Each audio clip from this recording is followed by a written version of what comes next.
mercy, say the communists. The new mandate of heaven requires all nationalists to lay down arms within 3 weeks. 3 weeks later to the day, the communists uncoil to cross the Yangtze. First target is Nanking, the hallowed capital of the Kuomintang. But in that capital, the will to fight has turned to dust. No man will stand the ramparts. Abandoning positions, troops trudge away as silent people stand and watch. Too many warring armies have passed this desolate way to make them want to fight for any faith or any politics. Hello everybody, Patrick here in the Lion's Den. Welcome back to 6.3, Japan, Operation Winter Solace. And as you saw from the newsreel, devastation in China. The CCP has walked into Nanking 10 years before they actually did. What an alternate history we are living in. But nonetheless, I have just showed this information to the Emperor and he is concerned. Completely and utterly concerned. But nonetheless, I have calmed the Emperor and told him that the CCP are our friends. We have allowed them to enter our airspace and bring in their new air force to defeat the KMT. We can only hope that the CCP will honor our deals. The KMT too, we have shown no aggression against them, and hopefully they will abide by not attacking our territory should the moment arise. But regardless, Japan, as much as it's concerned with China, has its own problems and its own war with the Dutch. And Japan has a lovely trove of money to spend. They have over $25. And the reason why is because I was neglected to make sure that Japan actually got its correct income. Only if you attack per turn does your income go down one. So we lost one American dollar, but we still have $2 American from last turn.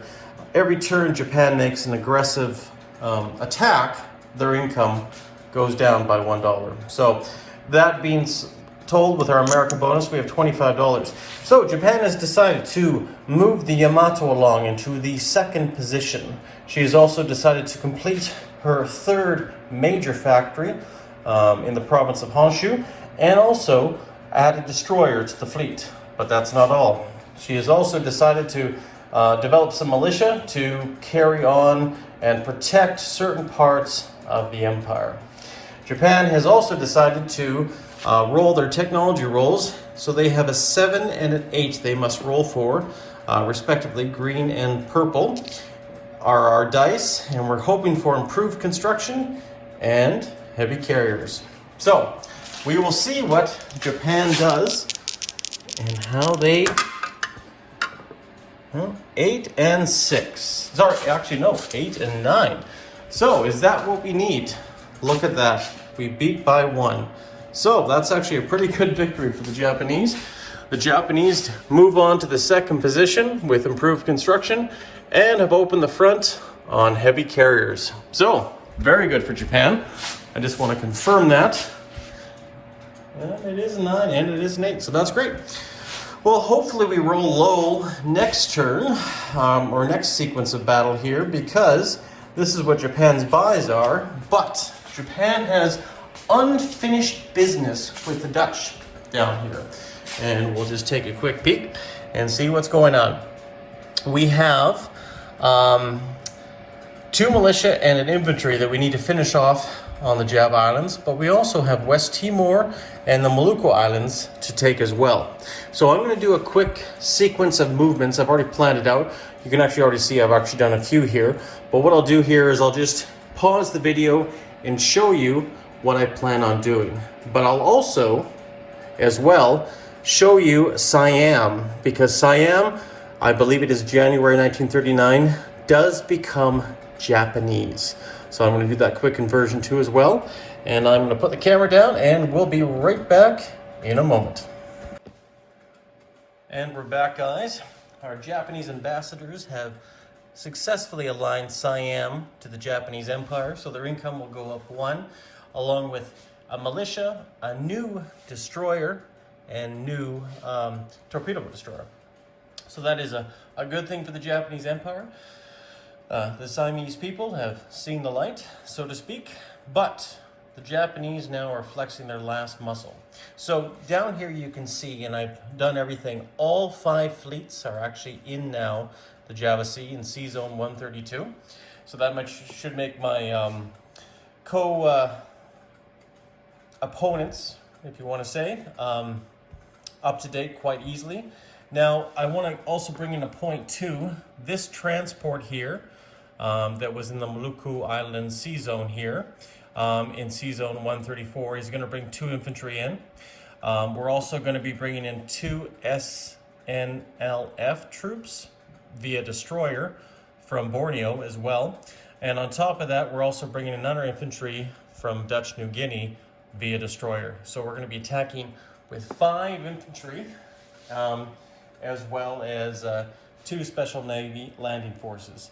But on top of that, we're going to have the whole carrier task force, the Akagi and the Kagas carrier task force, as well as the Shinyus and the Ryujus. So we got all those fighters, plus our land bombardments from the Yamashiro, Nagato, Congo, and the heavy cruiser. I did make a mistake last time of you can only bring so many troops as far as land bombardments, so that's what we're going to be doing. And I should make a minor note. This destroyer is actually attacking West Timor, not doing here. So we just have 4 troops for land bombardments. And of course, this transport up here will be landing 1 infantry in the Maluku Islands, taking that as well. So without further ado, let's see how the battle goes. I have everything set up on the battle board. We have our landing shots here to reflect the battleships, battle cruiser, as well as the actual cruiser. So we're looking for some low rolls here. And look at that, we do have 1. We have 1 from the battleship. So that is good. That means, and I'm more than likely assuming my opponent will take 1 militia off, and it will not be able to fight back. So we're going to correct that on the other board there. So I just took that dice off. But now we're also going to be attacking with all of these dice here, because we have our tactical bombers, fighters, everything's color-coded. So speaking of which, this is a nice, easy way for you guys to roll multiple dice at the same time. If you have lots of colored dice, which I do, just makes things a little bit easier, speeds up gameplay a bit more as well. So we're looking for 2 hits, and I can see already we have 2 hits with the fighters, so no need to look for more. Of course, our infantry, looks like our infantry scored all hits, which is pretty amazing too. So wish I had that last turn. So obviously the Dutch have been terminated, as you would say, but they still get a roll. So we have 1 infantry and 1 militia, and they have both misses. So that is very good for the Japanese Empire. So we are going to convert these to Japanese, West Timor to Japanese, and the Maluku Islands to a Japanese rondel. And then, of course, we're going to remove and relocate everything. I'm not going to do it right now. I'm just going to pause the video, just realign everything, and then I'm going to go to a little bit of a commentary of what the Japanese Empire is probably going to do. So just bear with me. It's only going to take a few seconds, and I'll be right back. Okay, and we're back, guys, and I've consolidated everything. Everything should be pretty simple and pretty straightforward now. So, as we go over, we have now the 5th carrier battle group, the 8th carrier battle group, and the 11th surface warship battle group. And it doesn't really matter which ones are which. It's no big deal unless you want to mark them yourselves. But we have all those fleets in the Java Sea right there, as well as 2 special naval landing forces and 2 infantry, right? 1 infantry in West Timor with a destroyer, and 1 transport, lone transport, defenseless transport, wink wink, in the Maluku Islands. Now Siam, I checked the rules, and I could be wrong, but Siam does align at the first part of January 1939. So I believe I do have control over these ships for non-combat. And there is a major naval port there.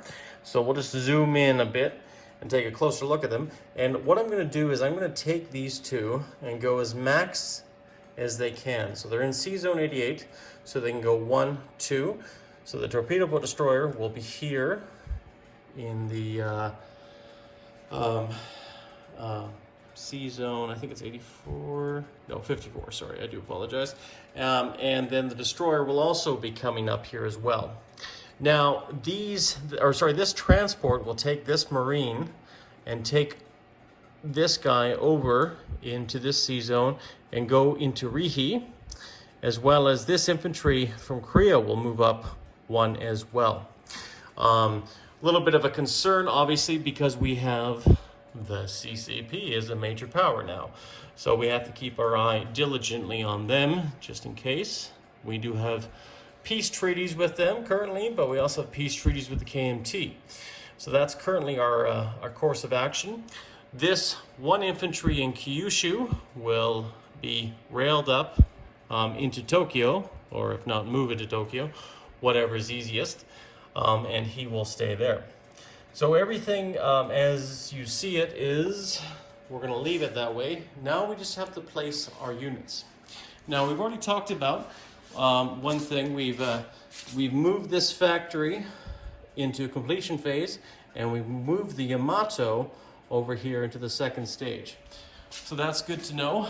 So now we have to place the factory, which we already know. It's going into Honshu. So we're going to take the construction marker off, and we're going to place a major factory for us next time, which will give us another tech token.